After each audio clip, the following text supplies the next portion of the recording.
Moses says, in the beginning, God created heaven and earth.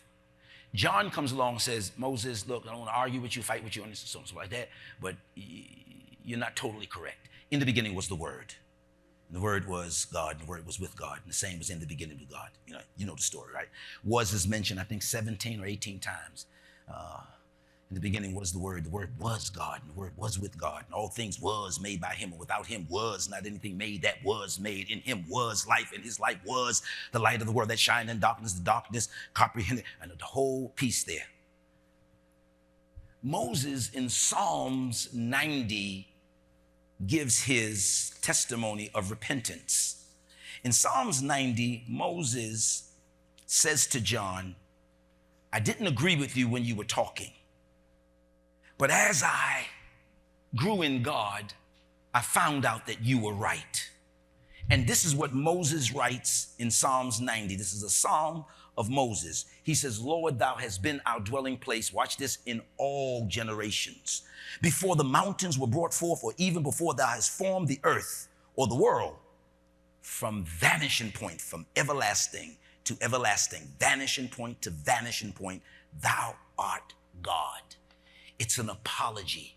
He's saying, John, you were correct. That what I saw was the beginning of time. John, what you saw was eternity. Now watch this.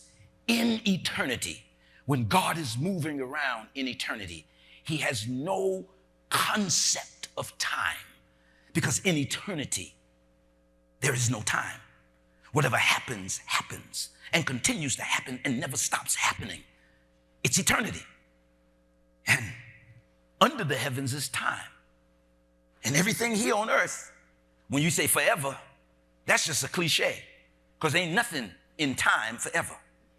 So God, who is up in heaven, is faced with a dilemma. And the dilemma that he's faced with is revealed unto us in Ezekiel 28, Ezekiel 13 to 28:13. It says, thou hast been in Eden, the garden of God. It's talking about Lucifer. Every precious stone was his covering.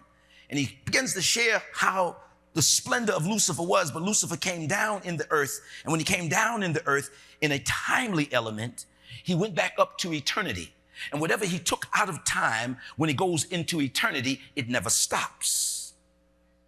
Whatever he brings out of eternity into the earth, it has an expiration date. Are you hearing what I'm saying? The thing that you have to understand about yourself is that your soul is eternal. Your body is timed.